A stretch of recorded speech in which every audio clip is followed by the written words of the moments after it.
Oh, you left my heart wide open. You threw it on the ground. Oh no, but where it is now, it's waiting to be found. But then last night I tried to call you. It rang once, then straight to voicemail. And my heart, it can't take this hurting. In the meantime, I'll be searching. I'm gonna keep on searching. I'll be waiting. Maybe I'll hear you say it.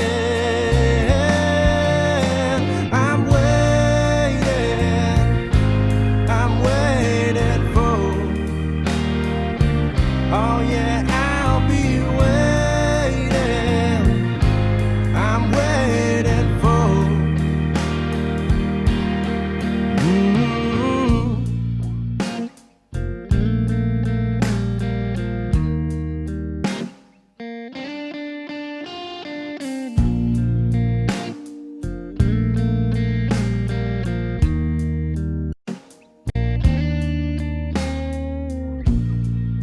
I've always been so optimistic. See, I'd push through thin and thick. How we used to risk it all, but now it's all down the drain. And we used to stay in our lane, but you left me with the pain and the shame of being some old fool. Oh, now what was the rule? Girl, you've got me feeling like I am a fool. Yeah, I'm waiting for. Oh yeah, I'll be waiting. I'm waiting for.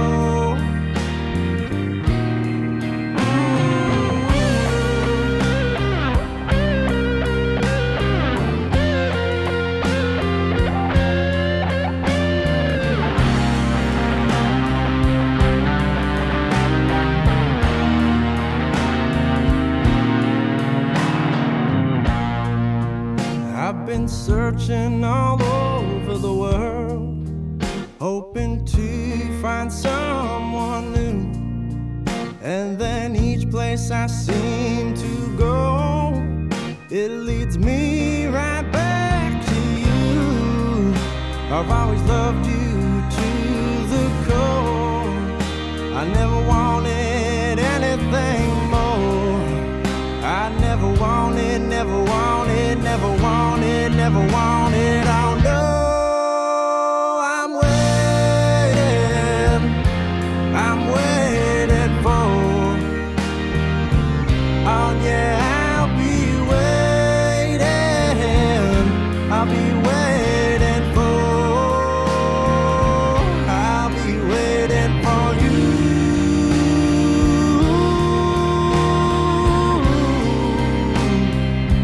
I'll be waiting for you.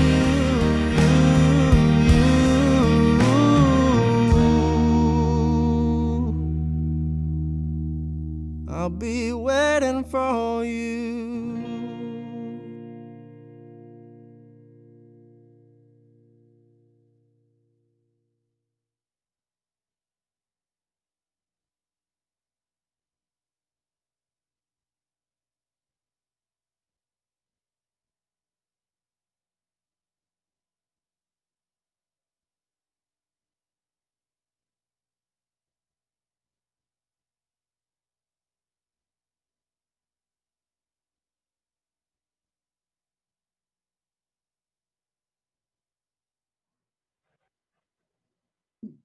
Quero Swiguego, Negaso Hyantuas.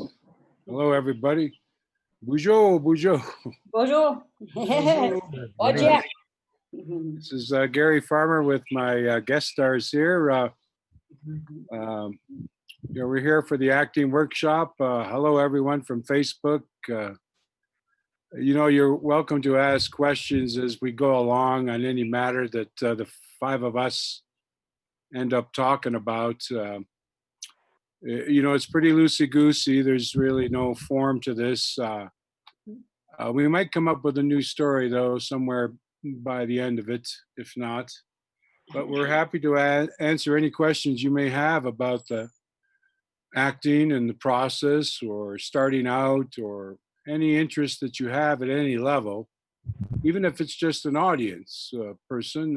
I'm sure you have questions about actors when you watch material on TV and such. So if you have any of those questions as well, you're welcome to bring them out, and we'll hear the question. I'll repeat the question and then answer it for y'all, or one of our participants will answer it for you.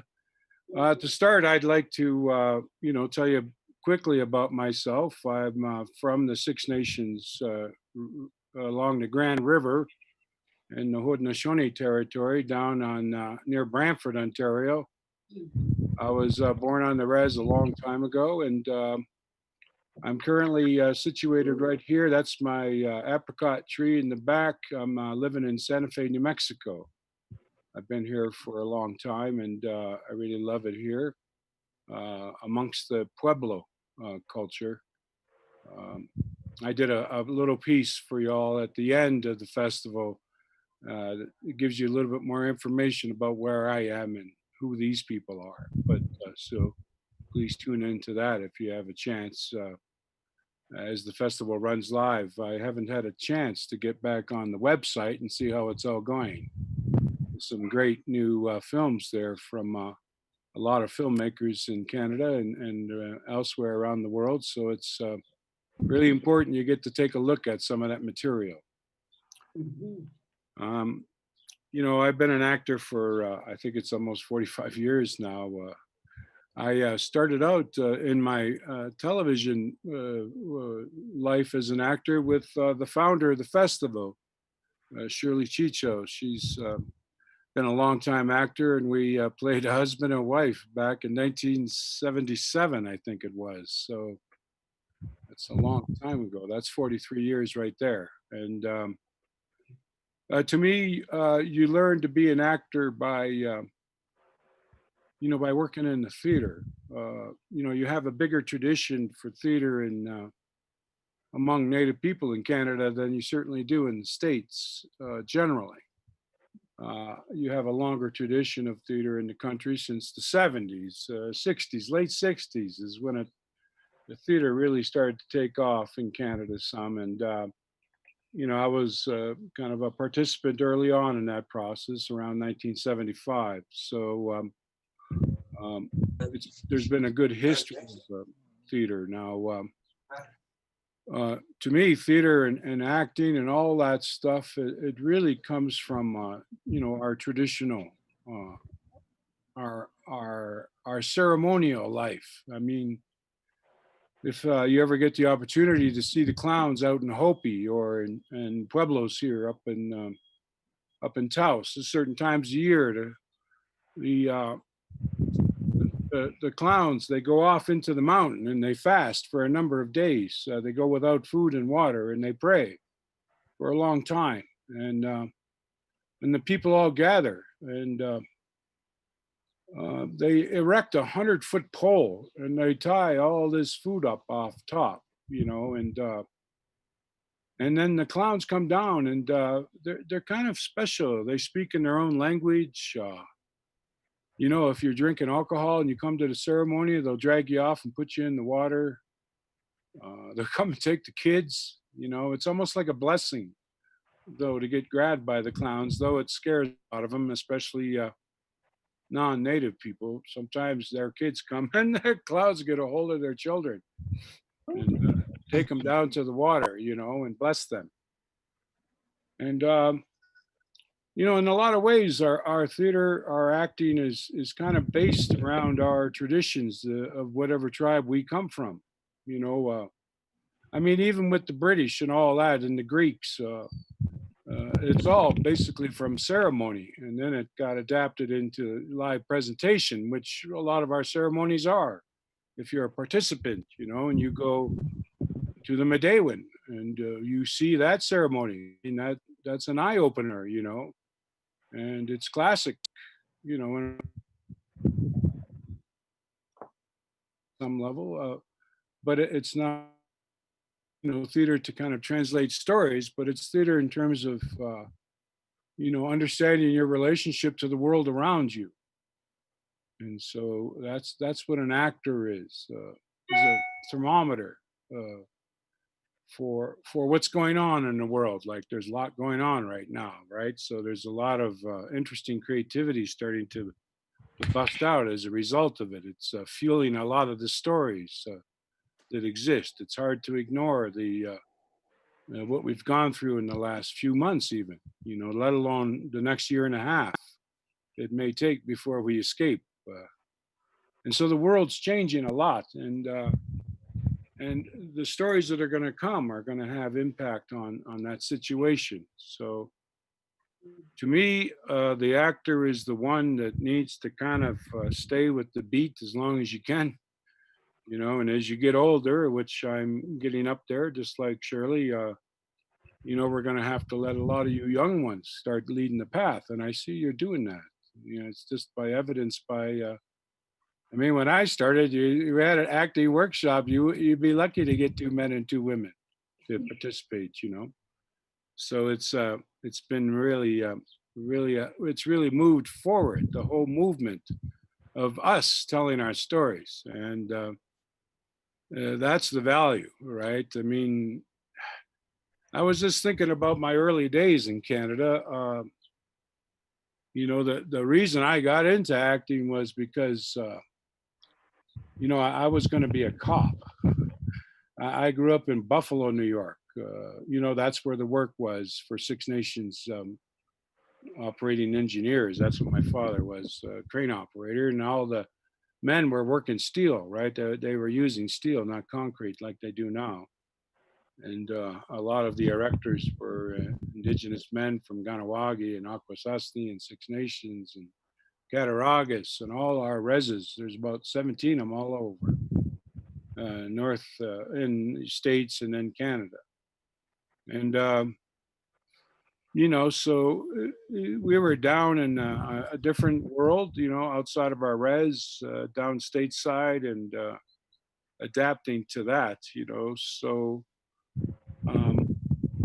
that was kind of an interesting time back then when, it was the industrial age. It was a whole different thing. And I'll never forget taking my dad to work or with my mother and dropping him off. And, there was a cloud of smoke. I mean, Niagara Falls, New York is probably one of the, chemical industrial complexes in the world. Niagara Falls, me growing up in that industrialization had a real impact on me as a child. And, I grew up in the streets of Buffalo, and it was all ganged up. Everybody was a gang, Beta Tau, Kappa Beta, Phi Beta. It was all ganged up, and that's what happens, really. I mean, it's interesting, the whole police situation now, but basically, gang members become cops. So you're in the illegitimate gang. And then as I was getting older, guns started to enter the whole format of gangs. And then when you get out of the gang, you go to the legitimate gang, which is the cops, right? And that was the kind of the way it was. And why were there gangs in the first place? Well, because America was always at war, always at war. And so it just goes right down into the community. You can see what Donald Trump does today, how much impact and influence he has just from being on the television and saying, I'm not going to wear a mask. So he's got half the nation saying, I'm not going to wear a mask, or anyone that believes in some kind of false sense of freedom. But so the impact of this screen and your ability to communicate to it and reach the audience and move them, if you can make them laugh, or if you can make them cry, you can change the world. You can make the world a better place if you can do that as the actor. So to me, that's the impact you want to have as the performer. You want to get to the place where you can believe in what you're saying, even if you don't believe it. you know so you're putting your life in the hands of the writer. You're taking the job though because you're getting paid, right, sometimes. And so now you can question it all the time. A lot of actors won't. They're afraid, right? If it's your first shot getting a movie and the script says something you don't want it to say, you can go to the director and say, this is not my understanding of the way things are supposed to be. This, I don't know who the writer is. Well, I wasn't given the script to start. I've just hired for the day, but this is not what we do from my experience. I mean, you can offer that and work to make it right. Because a lot of what we're fed, especially in the past, wasn't necessarily. I used to have arguments with the Canadian Broadcasting Corporation my whole career there. In fact, that's probably why I'm not there. I didn't get along with the family cow. They always had an interpretation of history I didn't necessarily agree with. And so I stood up for it. And, and that's why I go by Gary Farman, the Troublemakers now. I'm still causing trouble, I guess. I can upset people really fast. I'm not one of those quiet Indians. I never was. And I know a lot of people have learned to kind of just listen, right? Which is half of acting is listening, right? And I'm going to listen in a few minutes, introduce you to all my participants here, and they're going to tell you a little bit about themselves. But that's true. I'm talking to you right now, but the ability to listen is a true actor trait that you really need. And in this fast-paced world, I notice a lot of people don't listen. You can talk to them and say things, and I can just tell, geez, they didn't hear me, or they're just not. The ability to listen is getting harder and harder as we move farther into this age of communication. Like I said, I grew up in the age of industrialization. A lot of you young people are experiencing something totally different, and it's changing in a good way too. If you realize I was born in the 50s, and that whole mentality, I know a lot of young people look at me and say, well what's he going to give us, that guy, what's he know about our world, right? Which is totally different than mine. My experience in the industrial age and growing up in that period of warmongering, and nothing's changed much, but this age of communications, I know that we even have to acknowledge, like now, who all is a he and a she, right? That whole pronouns. And saying, we don't know. You might look like a woman, but you might be a man, right? And so now, as a fifth, as old as I am, that's all new to me, right? Like, not that I didn't grow up with lesbianism and homosexuality as a performing actor, or transgendered. That's the last foray into cultural identity, into human identity.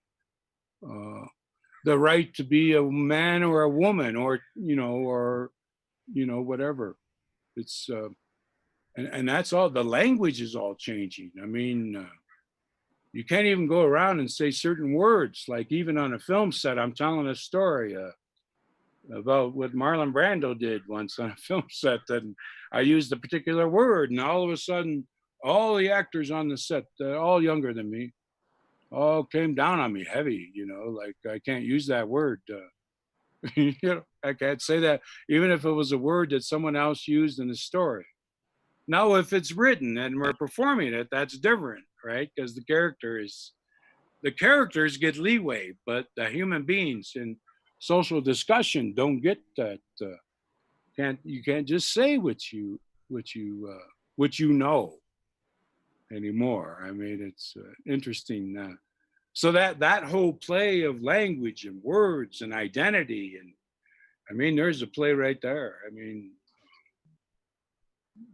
old one and a young one together talking about who they are and stuff. So. But let's go around the circle. Did I lose one? I only see I lost a participant there. I lost one.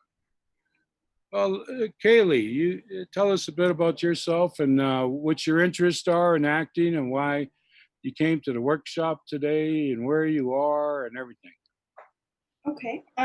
If any of you are returning, I was actually the last year's film festival coordinator.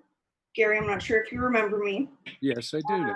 I was also the winner of the Best Student Film. That's right. And my main actress was Greta. She's a good actress. I'm from Windsor. I'm sorry, what was that last comment? I'm calling from Windsor. Oh, Windsor, Ontario. Okay. I don't really know. I was intrigued to hear that you were having an acting class online. Yeah. So I wanted to and are you an actor too, or? No, I'm more behind the camera myself. Yeah, you seem pretty shy about it all. Now, what's your next film? Tell us a bit about that. Can you? Right now, I'm actually furthering my knowledge in joining a different aspect into the film industry. So I'm actually in hair right now. So I've put aside writing. But I mean, my mind's always going with ideas that I could possibly write about. So currently there's nothing that I could share. Yes, that's a funny thing. You've given up writing for hair. That's quite a line right there. Yeah. Well, I mean, that's the part of the business, and I'm just getting details about the Screen Actors Guild. Because if we, I'm down in the States and I'm about to head northwest today, but I have a shoot I'm participating in Vancouver. It's a new series for NBC Universal, and we've shot. I think we shot 9 episodes, short 2 days of the 9th episode, and we have a 10th episode to shoot. And of course, the COVID stopped it all, and we all had to go home. I'll never forget, I think it was March 10th or 11th. The last thing I wanted to do was fly to Los Angeles from Vancouver. But nobody else was kind of worried. I mean, the first case of COVID on the planet or in North America was in Washington State, just by Seattle. And I was in Vancouver. So I thought, oh, by God, it's pretty close. It's 90 miles away, I thought Vancouver was going to get killed, But it worked out up there just because you got a different socialized medicine thing, and we got a crazy man as a president. But any case, I didn't want to go to LA, and here it was. First case was in Los Angeles, and I had to fly. I couldn't drive. I don't think I'd fly right now for obvious reasons. But yeah. Anyway, I was been talking to the writer, but the Screen Actors Guild, the big thing is that the actors want to be paid in order to come back to Vancouver. We got to isolate for 2 weeks. There's some negotiation that's going on. Is the union's saying, well, you can't put them in a room for 2 weeks without paying them, And they even bring our groceries to the door and everything, right? We just have to stay in the room for 2 weeks solid. I think Cantu is going through that now. I'm not sure if she's preparing to reshoot her series or why she's in isolation, but she's got to stay in isolation for a couple of weeks. So, but anyway, good for you, Kaylee. Nice to see you again, and keep up the good work. But I'm not sure to stick with hair too long. You better get back to the writing. All right, Greta. Have knowledge a you little tell bit. us a bit about yourself and why you came here today. We experienced the workshop last year. Greta, you come back again, a return participant. There you go. I love Wingers. Wingers was my favorite. And what do you call it? Uh, they they invited me to come this year. I was producing the the student films this year, Oh, but we got cut off with the COVID thing, obviously, and so I do that I try and do that every year and try to get producing and doing the short films. It's so much fun. The kids are, I mean, the young people are so um, anxious and willing, you know what I mean, to do all of the work, and it's awesome to work there. yeah. Now, I mean, you're kind of a classic example, Greta, of someone who you've been an actor as long as I have, as far as I know, right? I mean, near as long as I have, right? Oh, pretty close, yeah. But you Um, see, Greta, the difference between Greta and I, really, there's no, I think she has as much skills as any actor I know in terms of her age and experience and her ability to perform and rise. I mean, in a way, like if you play a balloon, you got a balloon full of air and you're playing with kids. I mean, the trick, you got supposed to keep the balloon in the air, right? yeah. And acting is kind of the same thing, right? Mm, There's that dynamic between all of you trying to tell the story, and so you got to keep the ball in the air. You can't let the ball, if the ball falls, yeah. and then it lets the beat out of everything, right? It lets all the air out, and it's hard to get it back up again and get it back in the air. And Yeah. that's where you want to be. You want to keep that story bouncing in the air as the actor, and Greta's got all that experience, but here, what's amazing about especially Manitoulin Island in general is that a lot of the actors stuck home. They stuck home and they developed the stories and they trying to develop the people over so many years, trying to develop the talent out of the Northern Ontario, almost Central and Northern. And I sat on the Ontario Arts Council once. They put me on there, and of course, I didn't get on with all of them because they were all like the top 5 arts organizations in Canada is the opera, the symphony, the Shaw Festival, the Shakespeare Festival, and the dance, the ballet. Mhm. And and then that guy came in, Mike Harris. Was it Mike Harris? Yeah, I think it was Mike Harris from North Bay, right? And he took 55% of the budget from the Arts Council away. Right now, that's politics. They try to stop the artists from expressing themselves because they're on to stuff, right? Yeah. Like as the actor, I've been on to the Environmental Degradation Ontario. Like Ontario Plays asked me to do this story once. They said, "Oh, go get us a magical story from the north." So I started traveling up north, going to all the reses. I did not go to one reservation in central and northern Ontario that didn't have a huge environmental impact, like forestry, platinum mining, uranium mining, Ontario Hydro, pulp and paper, sulfuric acid and chlorine gas, like Mhm. I remember as a young person running to the Ministry of the Environment. And I said, man, they're putting chlorine gas and sulfuric acid right into Lake Superior up here. And he says, yeah, I know. And so I knew then that the Ministry of Environment has nothing to do with protecting the environment in your communities.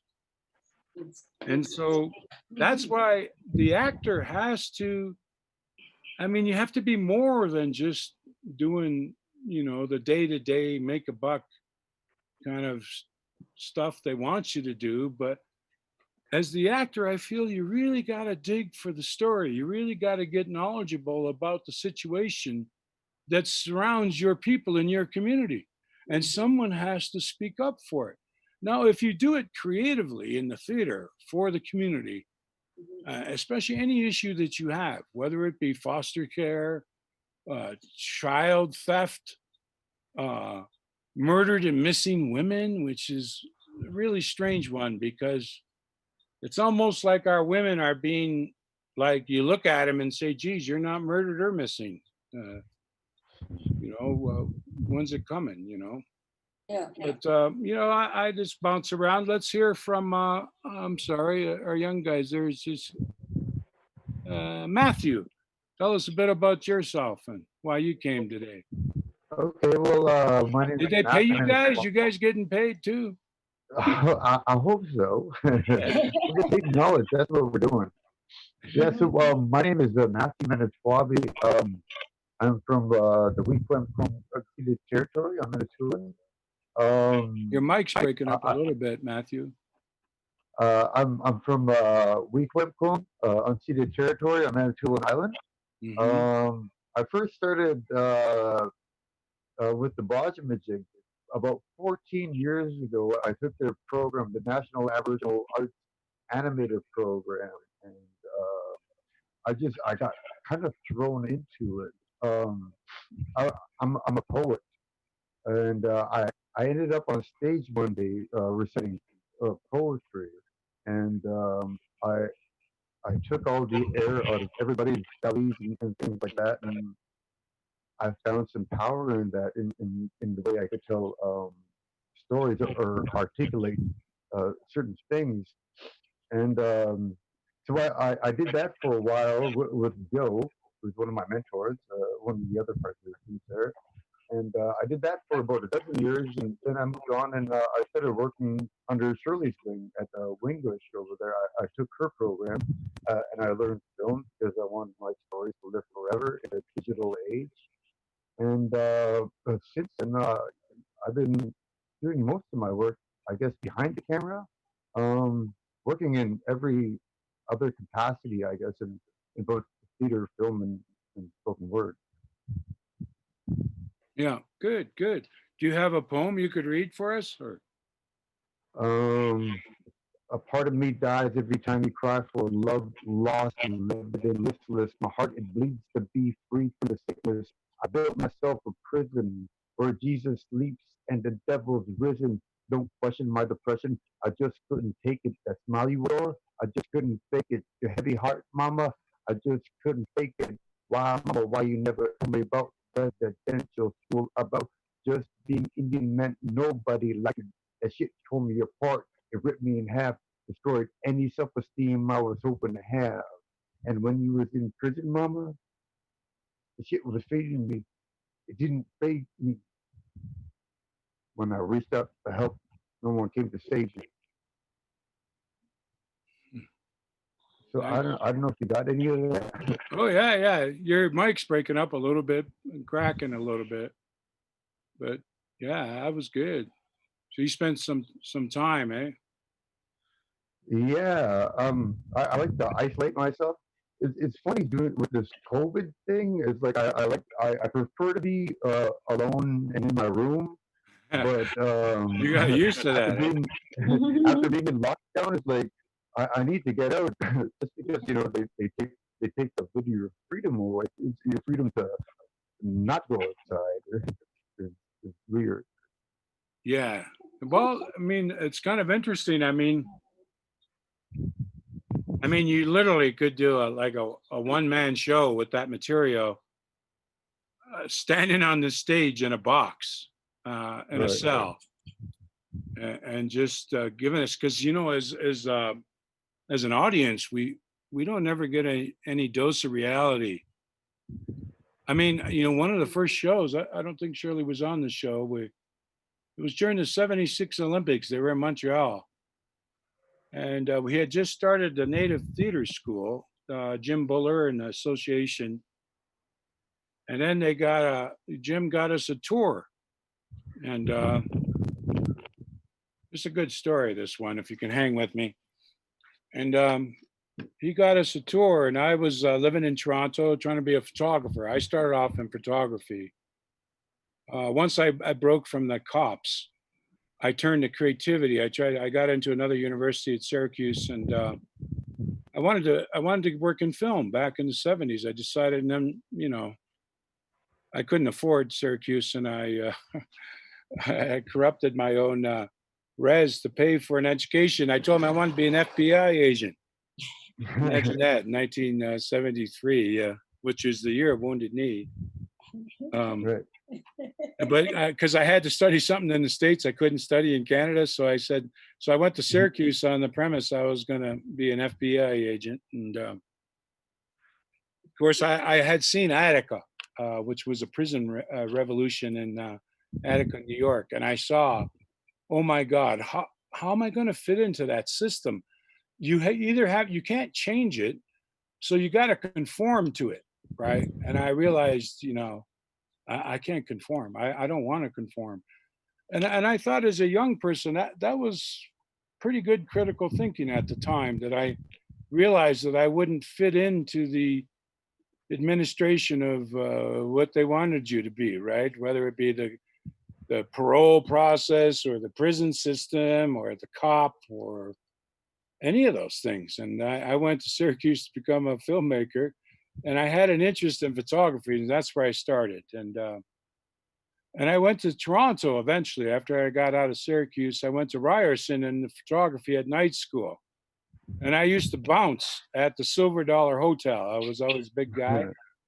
I was the bouncer at the Silver Dollar Hotel in downtown Toronto as a Haudenosaunee. I grew up in Western New York in my own res, but I didn't know any Anishinaabe or Cree or, folks from Nova Scotia, Mi'kmaq, or none of that, right? And here I was working at the Silver Dollar and going to night school in photography. And I'd drive a cab during the day just to survive in that city. But back in the day, the Indian Center or the Silver Dollar was the Indian Center before.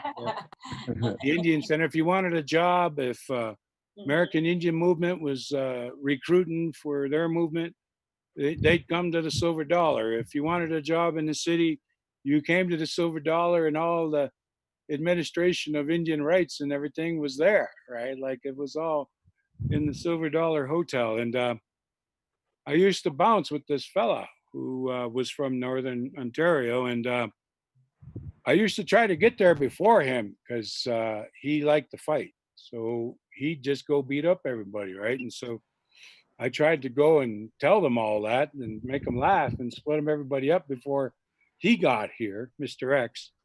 And he ended up hurting somebody bad, ended up in prison. He actually murdered somebody. Well, killed him. Manslaughter, he got 10 years in Millhaven Penitentiary. So I started hanging around the association, and Jim says, hey, we got this play. You want to? And I had done the theater school before, more as a babysitter for young people, because they didn't have kind of lively experience like, but I was a little more worldly. And I went in there and helped those kids, and I fell in love with the process of the theater in that first native theater school. And so I was acting, and then Jim says, hey, we got this tour. We're going to tour up to the Olympics in Montreal. And we're going to tell this story about the systematic wiping out of the Beothuk people in Newfoundland. Because you all know that the Beothuk got hunted down like animals, just in that province there. It's quite a gory history of hunting us like animals as Indigenous people. And so we set that up like a 3-ring circus. So it was a bit of a thing where it's much like Dry Lips, where you laugh heartily in the first act, and then in the second act you realize what you're laughing at, right? And it hits you in the heart. And so we're taking this play. It was a pretty powerful little piece. It was a 5-hander, I think. And we tore the prisons. We tore all the prisons. Now I don't think they even do that anymore. But we played all the prisons in both women institutions and men institutions. I'll never forget, we actually had a muzzle in the show. We actually got into the prison with this long muzzle. It was one of those big old guns. And we were right in Millhaven playing, and they threw us right in the main yard. And we're performing for the prisoners, and the material is pretty heavy, it's and there's a lot of kind of prison humor to it, and they really liked it. And I'll never forget after that show, the fella I was a bouncer with in Toronto was in that prison. And Mhm. he wanted me to come back to a social and bring him some stuff, but I told him I couldn't do that, that I didn't think that was, even though I know prison life is arduous and it's doing your time is exactly that. But that whole perspective, and when you think of it, 40% of indigenous people are in those prisons, so that's a pretty relative story for us to tell. And I can't think of anyone that's kind of ventured out and told that story. I might be wrong, but thank you very much for that reading and such. And it brought some stories out. Do you guys got any questions, the three of you, or are there any questions from our Facebook audience out there? Oh yeah, let's do those.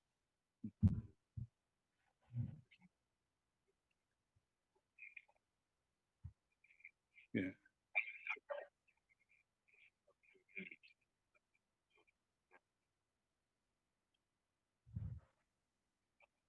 Um, the question is, has there been anyone from my community ever questioned my performance and my portrayal of Indigenous people?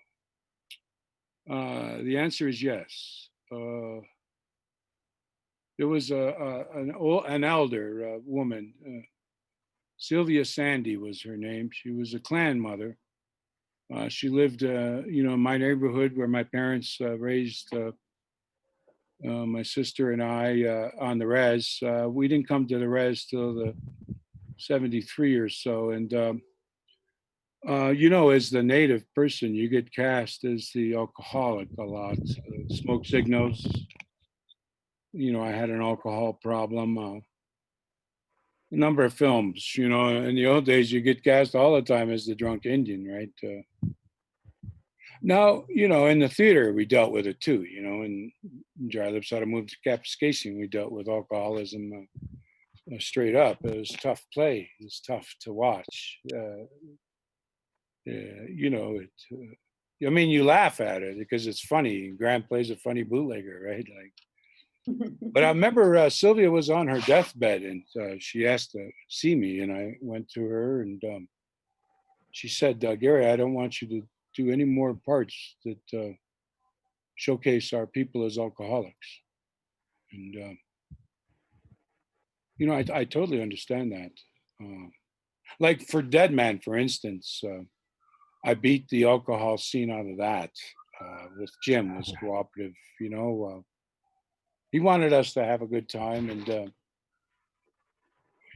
but I didn't want to do it there in particular, but now, like for another film called Skins, Graham and I both play alcoholics.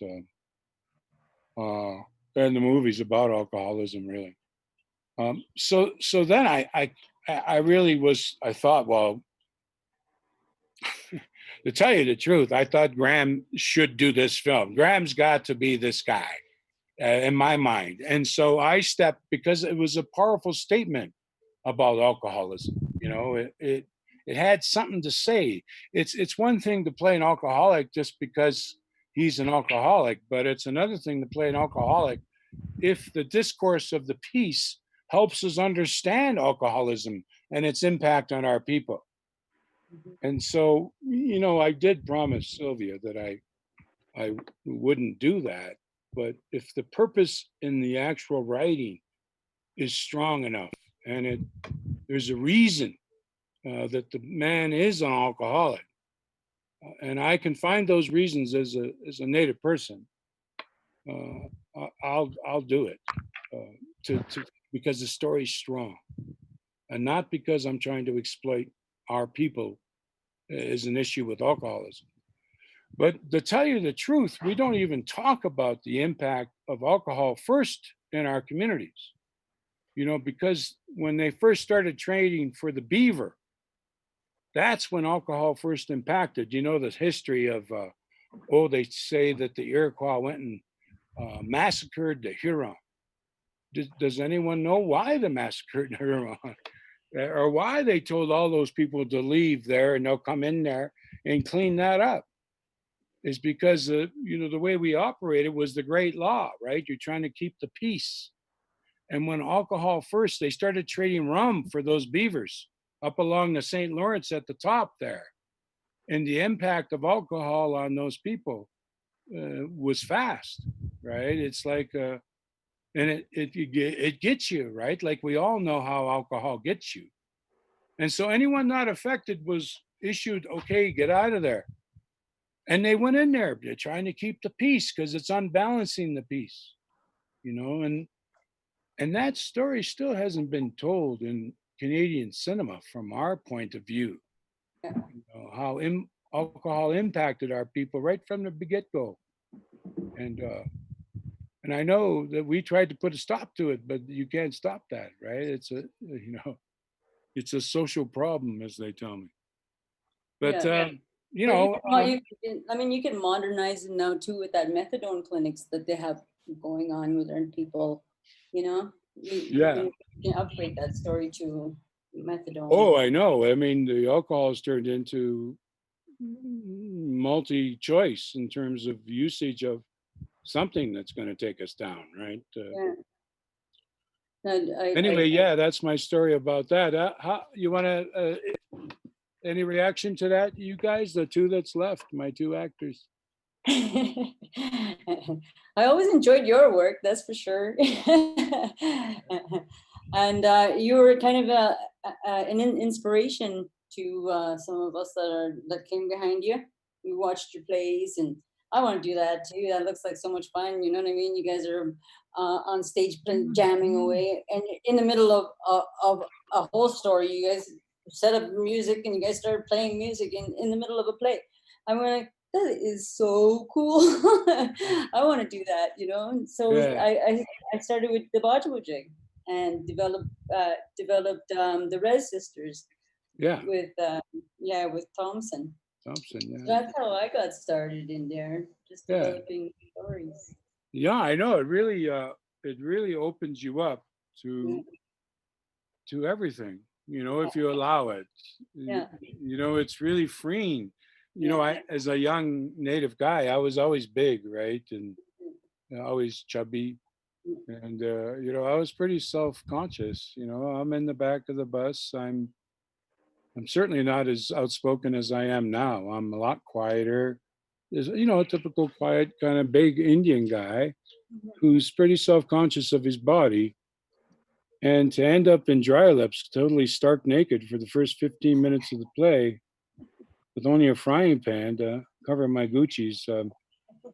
I'll tell you, I went from being that shy Indian man to, exposing myself and I'm not doing it because I want everyone. I don't have a nice body, so it's not reason. If you got a nice body, you want to show it off. You don't mind. But my body's not, that nice, and so I spent quite a bit of time exposing myself. One time I was in Hong Kong, and there was this play festival, and it was kind of a nude play, Australian. They were all had mud on them and stuff, and they went through the thing, and at the end they said, is anyone willing to come off to the center of the room? And I had just finished Dry Lips. The center of the room and take all their clothes off. And no one raised their hand. I didn't raise my hand. I was just there by myself. My wife she didn't want to come to this play. And so nobody did. And then they said, okay, we'll give 10,000 yen. Anyone will come to the center and take their clothes off. And I'm like, well, I didn't realize 10,000 yen was like about $12 or something. It wasn't that much money. But I went out there and I took all my clothes off.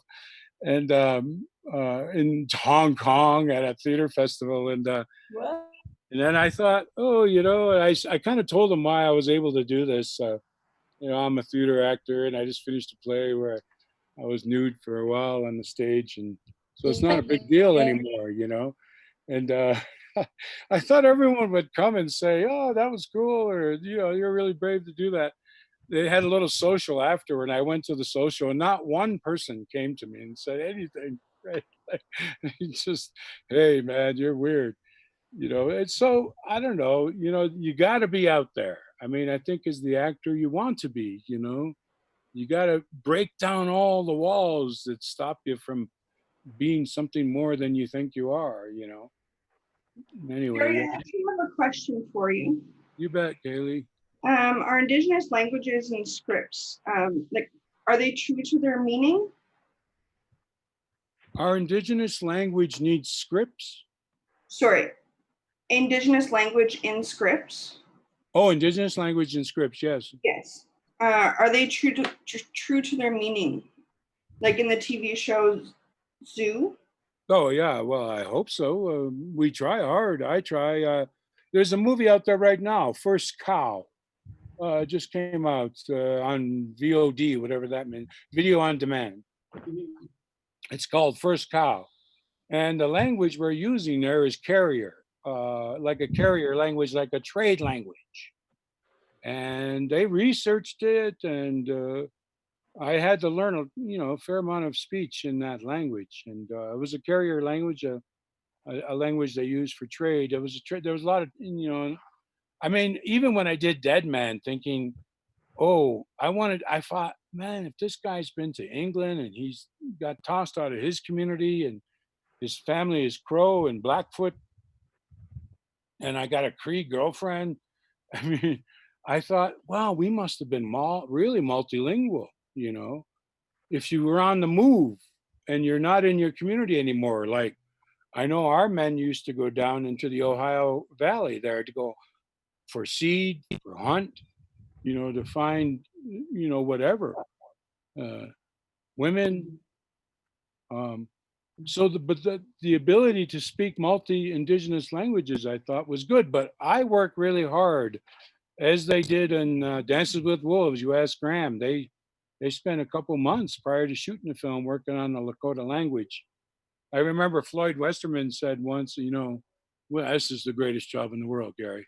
I get paid to learn my own language. You know, so yeah, I think we work hard at it. Some, once it gets over to Moscow or something, making films over there, who knows, what happens. But most of the projects I'm involved with, there's language. We work to get it right. Okay, there's one more question, right? Well, that was kind of a part of my question was, do you think it's important to get the translations correct? Oh yeah, as best you can. I mean, some of the language, the enunciation is extremely hard. Right. So you do the best you can. I mean, I think I butcher Hopi language in a film called Dark Winds. I don't know. I was a little younger. I hadn't had any experience with my own language, and I went blind in trying to learn Hopi. I thought Lou did great with the Navajo in that film, Lou Diamond Phillips. But I was always a little. I worked so hard at it, but that was a challenging language for me. Mhm. But I gave it best effort, and that film was swept under the carpet because Bob Redford, who produced it, didn't really own up about some things. And kept it on the down low till he released it on video some years later. But I was a little disappointed with my efforts there. But you know, yeah, I hope that answers the question. I know there's a couple more Facebook questions. Can we get to some of those?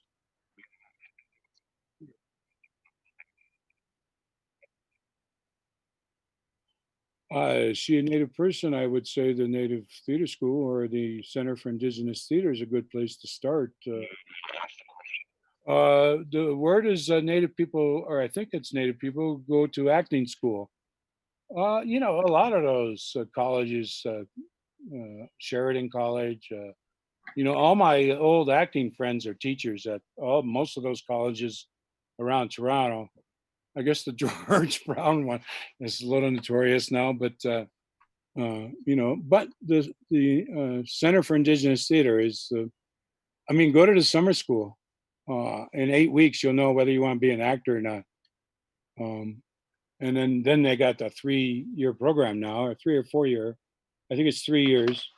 Indigenous Theater Studies at the Center for Indigenous Theater, which is in Toronto. And I started out with them in 76, 75, 76. So it's been going that long.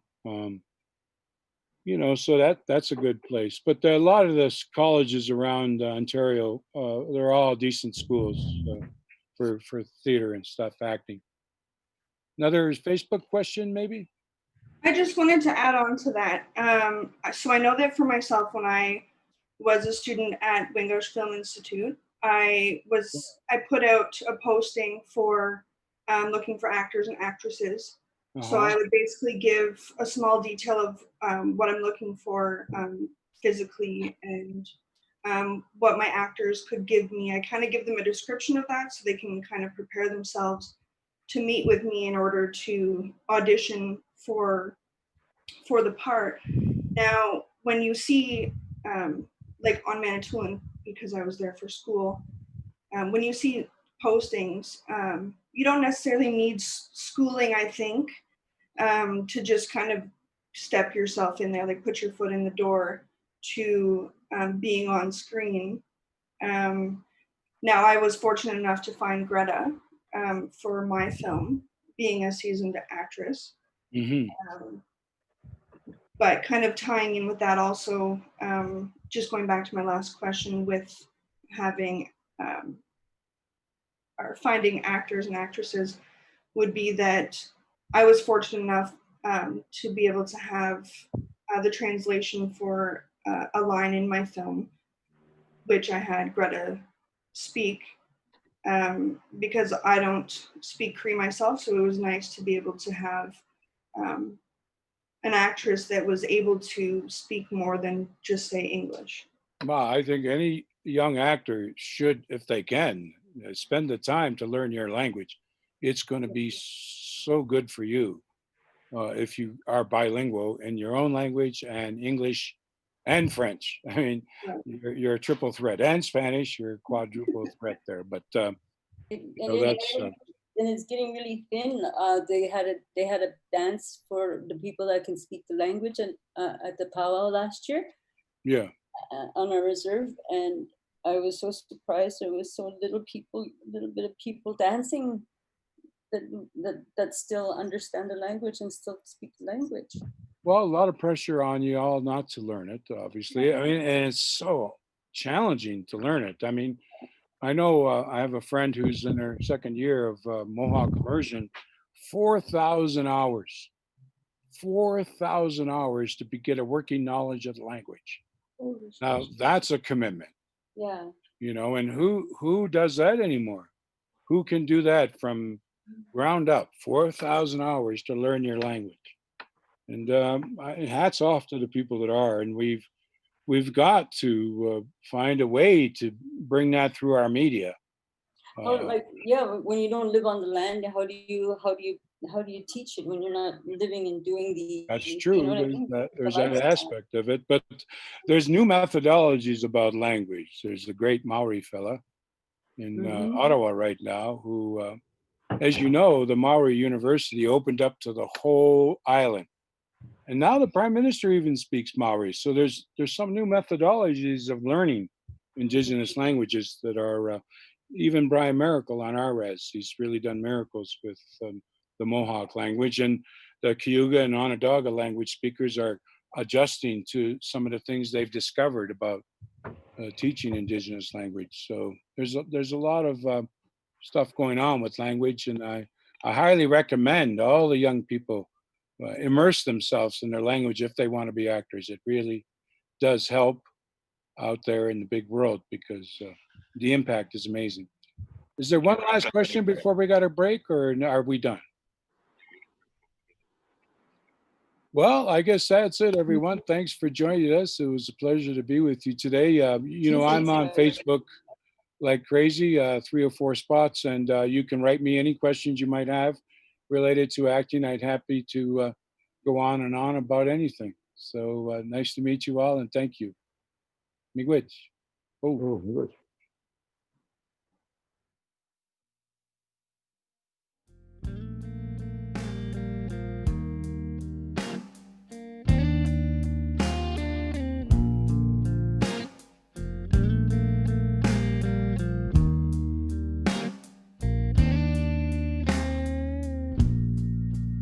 Oh, you left my heart wide open. You threw it on the ground. Oh no, but where it is now, it's waiting to be found. But then last night I tried to call you. It rang once, then straight to voicemail. And my heart, it can't take this hurting. In the meantime, I'll be searching. I'm gonna keep on searching.